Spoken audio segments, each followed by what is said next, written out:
আমি রান্না করব সবজি, তাই আমি সবগুলো সবজি সুন্দরভাবে কেটে নিয়েছি। আর সব এক সাইজের মতন কেটে না নিলে কিন্তু সবজি রান্না করতে সুন্দর লাগে না, তাই আমি সবগুলো সবজি কেটে নিয়েছি। কাঁঠাল বিচি নিলে একদম চিকন চিকন করে আলুর মতন পলে নিয়েছি। আর এই যে বসিয়ে দিলাম কড়াইটা, কড়াইতে দিয়ে দিলাম তেল। এখন আমি দিয়ে দিব পেঁয়াজ। পেঁয়াজটা দিয়ে আমি পেঁয়াজ আর রসুন কিন্তু একসাথে দিয়েছি। আর এখানে আমি চিংড়ি মাছটা পানির মধ্যে, ফুটান্ত পানির মধ্যে চিংড়ি মাছটা দিয়ে ভালো মতন কয়েকবার ধুয়ে তারপর লবণ দিয়ে, আবার গরম পানি দিয়ে লবণ দিয়ে চিংড়ি মাছটা ধুয়ে নিয়েছি। কারণ চিংড়ি মাছ অনেক বালু থাকে, সমুদ্রের মাছ তো, তাই অনেক বালু থাকে। আর এই যে একটু দিয়ে দিলাম আদা রসুন, এখানে অল্প একটু আদা রসুন দিলেই হয়, আদা রসুন না দিলেও হয়, কিন্তু আমি অল্প একটু আদা রসুন দিয়ে দিলাম।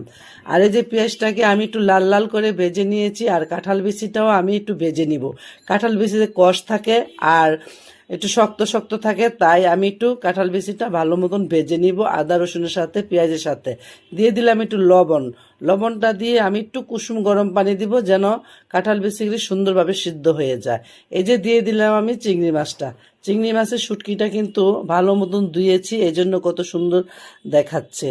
এখন আমি একটু ভালো মতন ভেজে নিব চিংড়ি মাছটার কাঁঠাল বিচিটা। সব সবজি একটু একটু করে দিব আর ভেজে নিব। এখন আমি দিয়ে দিলাম এটাকে লাউয়ের ডোগা বলি আমরা, আপনারা কি বলেন জানি না, আমরা এটাকে লাউয়ের ডোগা বলি। দিয়ে দিলাম লাউয়ের ডোগাটা।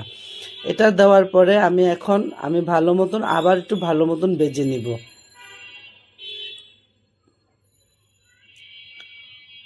দিয়ে দিলাম আমি গাজর, দিয়ে দিব আলু, দিয়ে দিব মিষ্টি আলু। আমার হাতে যা সবজি ছিল তা সবজি দিয়েই আমি আজকে এই সবজিটা রান্না করেছি। এখন দিয়ে দিলাম ঝিঙ্গে। সব সবজি আমি একসাথেই ভেজে নিব। কিছুক্ষণ ভেজে নিলে কাঁচা গন্ধ কিন্তু সবজির থাকবে না, তাই আমি ভালো মতন একটু ভেজে নিব। ভেজে নিয়ে এখানে আমি অল্প অল্প করে একটু মশলা দিব। এইখানে শুটকির মধ্যে বেশি তো মশলা আমার মনে হয় আর কি ভালো লাগবে না সবজির মধ্যে, তাই আমি অল্প অল্প মশলা দিয়ে দিব। দিয়ে দিলাম হলুদ, আর হলুদ একটু বেশি দিয়েছি। দিয়ে দিলাম ধনিয়ার ফাঁকি। আর এখন দিয়ে দিব একটু শুকনো মরিচের ফাঁকি, অল্প দিব। শুকনো মরিচের ফাঁকিটা অল্প দিব, আমি কাঁচা মরিচের দিয়েই এই ঝালটা দিব, তাই মজা লাগবে বেশি।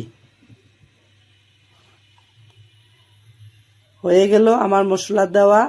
আর লবণ তো আগেই দিয়েছি। আর এখানে কিন্তু অবশ্যই গরম পানি দিতে হবে, ঠান্ডা পানি দিলে কিন্তু হবে না।